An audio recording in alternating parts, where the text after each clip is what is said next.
ছাতা মাথায় ব্যাঙ চলেছে চিঠি বিলি করতে, টাপুস টুপুস ঝরছে দেয়া, ছুটছে খেয়া ধরতে।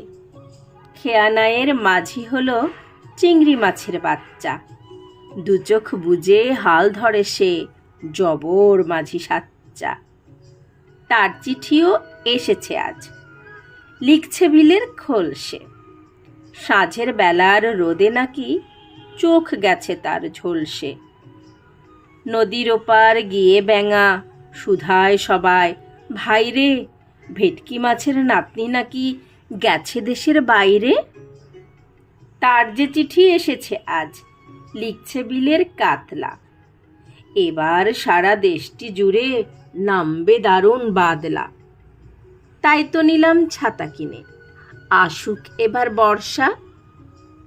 চিংড়ি মাঝির খেয়ানার ছাতাই আমার ভরসা। মজার ছড়া চিঠি বিলি লিখেছেন কবি রোকনুজ্জামান খান দাদাভাই।